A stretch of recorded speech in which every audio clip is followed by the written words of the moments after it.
اگر آپ کے دماغ میں ہر وقت گندے خیالات آتے ہیں تو آپ سمجھ لیں کہ اللہ تبارک و تعالیٰ آپ کو کچھ عطا فرمانا چاہتا ہے، کچھ دینا چاہتا ہے، کیونکہ بہت سارے لوگ ایسے ہیں جن کے ذہن میں ہر وقت گندے اور الٹے سیدھے خیالات آتے ہیں۔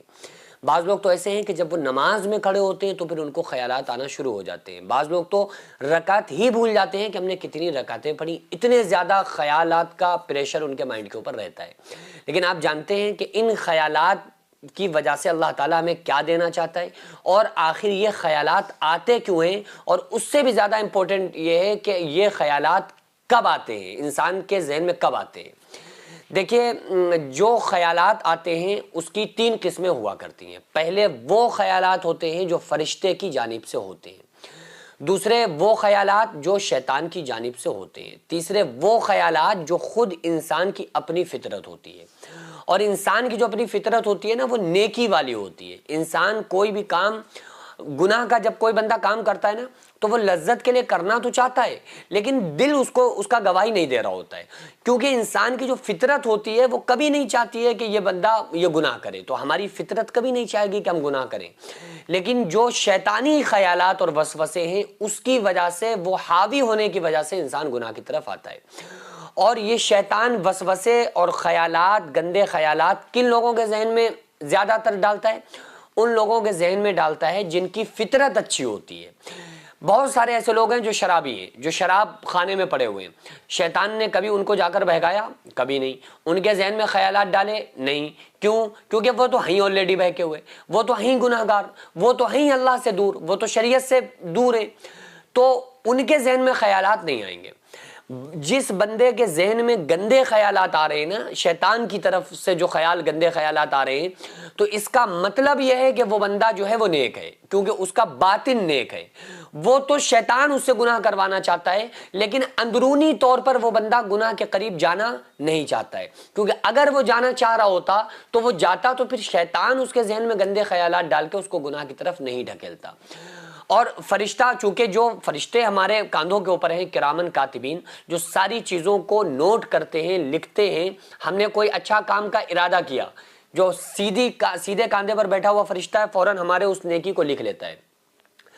اور کتنی عجیب بات ہے، اللہ کا کتنا فضل و کرم ہے کہ ہم نیکی کا ارادہ کرتے ہیں تو فرشتہ ثواب لکھ لیتا ہے، اور ہم گناہ کا ارادہ کریں تو گناہ ہمارا نہیں لکھا جاتا۔ گناہ نہیں لکھا جاتا۔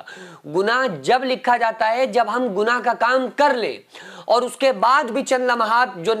سیدھی طرف جو نیکیوں کو لکھنے والا جو فرشتہ ہے، وہ بدی گناہوں کے لکھنے والے فرشتے کو رو کے رکھتا ہے کہ رک جاؤ، ابھی رک جاؤ، شاید توبہ کر لے، شاید توبہ کر لے۔ اور اگر بندہ فوراً توبہ کر لے گناہ کے بعد، تو پھر اس کی گناہ کو لکھا بھی نہیں جاتا ہے۔ یہ اللہ تعالیٰ کا خاص فضل و کرم ہے۔ آپ نے رات میں نیت کیا میں صبح تہجد کی نماز پڑھنا ہے، اور آپ نہیں اٹھ پائے، تو وہ ثواب فرشتے نے لکھ لیا، ثواب آپ کو مل گیا آپ کی نیت پر۔ لیکن آپ نے دن میں ارادہ کیا ہم رات میں چوری کریں گے، تو آپ کا گناہ نہیں لکھا گیا، اس وقت تک نہیں لکھا جائے گا جب تک آپ اس کام کو، اس چوری کو، گناہ کو کر نہ لیں۔ تو کتنا بڑا اللہ کا خاص فضل و کرم ہے کہ نیکی کے ارادے پر ثواب دے رہا ہے، جبکہ گناہ کرنے کے بعد پھر اس کا گناہ لکھا جا رہا ہے۔ تو یہ اللہ تعالیٰ کا خاص فضل و کرم ہے، تو اس خاص طور پر اس امت محمدیہ کے لیے، ہمارے لیے۔ تو جو ذہن میں فرشتے کی طرف سے جو خیالات انسان کے ذہن میں آتے ہیں نا، جو اچھے خیالات اور نیکی کے خیالات آتے ہیں، تو شیطان ان کو روکنے کے لیے اس کو گناہ کی طرف مائل کرتا ہے، اس کے ذہن میں خیالات ڈالتا ہے کہ انسان یہ گناہ کے کام کرے۔ تو جب بندے کے یہ حالت ہو جائے کہ وہ نماز میں اس کو خیالات آ رہے ہیں، نماز نہیں پڑھ پا رہے ہیں، رکعتیں بھول جا رہے ہیں، تو ان کو 2 کام کرنا چاہیے۔ پہلا کام کہ اپنی نماز کو طویل کر دیں، نماز کو لمبا کر دیں، یعنی کہ اگر کسی نماز کو 2 رکعت کو وہ 4 منٹ میں پڑھتے ہیں نا، تو پھر اس کو 7 منٹ میں کر دیں، اس کو 8 منٹ میں کر دیں۔ جتنے خیال آئیں شیطان کی جانب سے الٹے سیدھے گندے، وہ ہم یہ عہد کر لیں کہ اگر خیال آئیں گے تو ہم نماز کو اور زیادہ طویل کریں گے، اور دیر تک پڑھیں گے، اور خشوع خضوع کے ساتھ پڑھیں گے۔ پھر بھی آئیں گے تو پھر ہم نماز کو دہرا دیں گے۔ اگر آپ نے 1-2 بار نماز کو دہرا دیا نا، تو ابلیس بھی کہے گا کہ بھائی یہاں ہمارا بس نہیں چلے گا، کیونکہ ہم تو یہ چاہ رہے ہیں جو نماز پڑھ رہا ہے یہ خراب ہو جائے، یہ ذرا سے خیال کی وجہ سے نماز دہرا دے رہا ہے، ذرا سے خیال کی وجہ سے اور نماز کو طویل کیے دے رہا ہے، تو وہ پھر آپ کو نہیں بہکائے گا، وہ عاجز ہو جائے گا۔ یہ تو میں نے آپ کو ایک ٹرک بتائی شیطان کے وسوسوں سے بچنے کے لیے۔ دوسری چیز یہ ہے کہ آپ اگر ایسے بہت زیادہ خیالات آ رہے ہیں تو اعوذ من پڑھ کے آپ بائیں جانب اشارتاً تھتکار دیں۔ اور جب آپ کے ذہن میں خیال ہر وقت آ رہے ہیں اور آپ گناہ کی طرف مائل ہونا چاہ رہے ہیں اور پھر بھی آپ کی جو فطری چیز ہے، جو فطرت ہے کہ آپ گناہ نہیں کر رہے ہیں، شیطان بہکا رہا ہے کہ ذہن میں خیال ڈال رہا ہے گناہ کے، آپ نہیں کر رہے ہیں، تو یہ آپ کے لیے بڑی خوش قسمتی کی بات ہے۔ اللہ تعالیٰ نے آپ کو قبول کر لیا ہے، اللہ تعالیٰ آپ کو آخرت عطا فرمانا چاہتا ہے کہ آپ اس لائق تھے، آپ کا اسٹیٹس یہ تھا کہ آپ اللہ کے جب قریب ہونے لگے جب شیطان کی طرف سے خیال آتا ہے، کیونکہ شیطان انہی کو بہکاتا ہے جو لوگ نیک ہوتے ہیں، جو اللہ کی طرف آ رہے ہوتے ہیں، تو شیطان ان کو روکتا ہے۔ تو یہ تو انسان کے کامیاب ہونے کی علامت ہوتی ہے۔ تو ان ذہنی خیالات کو بالکل دماغ سے ڈیلیٹ کر کے ہمیں اپنے ان کاموں کو کرنا ہے جو ہماری اندر سے دل کہہ رہا ہے، جو فطرت ہماری کروانا چاہتی ہے، جو فرشتے کی جانب سے آنے والے اچھے خیالات ہیں،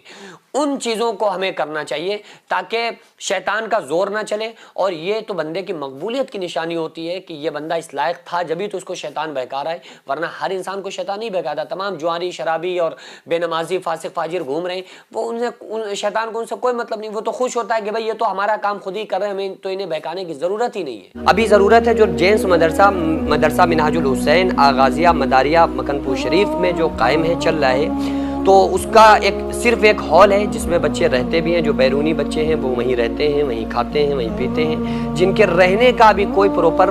ان کے رہنے کا کوئی ہال یا کوئی رہنے کے لیے ہاسٹل کمرے وغیرہ موجود نہیں ہیں، جس کی چھت پر انشاءاللہ تعالیٰ اگر کچھ کمرے بن جائیں تو بچوں کے رہنے میں اور اساتذہ کے وہاں پہ رکنے میں کچھ آسانی ہو جائے، کیونکہ پورا مدرسہ جو بنا ہے، اللہ رب العزت کی قسم کھا کے بتا رہا ہوں کہ بغیر کسی فنڈنگ، بغیر کسی چندے کے بنا ہے، جو اللہ نے مجھ سے کام لیا، میں نے خود کام کیا، اور یہ آپ کو فوقیت کے لیے نہیں بتا رہا ہوں بلکہ صرف آپ کے حوصلے کے لیے بتا رہا ہوں۔ تو اس کے لیے تعمیری کچھ کام ہونا ہے، آپ لوگوں سے خصوصی گزارش ہے کہ اس کار خیر میں تعاون کریں، اس کام میں حصہ لیں، تاکہ ہمارا یہ جو کام ہے، یہ جو مشن ہے، یہ کمپلیٹ ہو سکے۔ اللہ تبارک و تعالیٰ اس کا صلہ ہم کو عطا فرمائے۔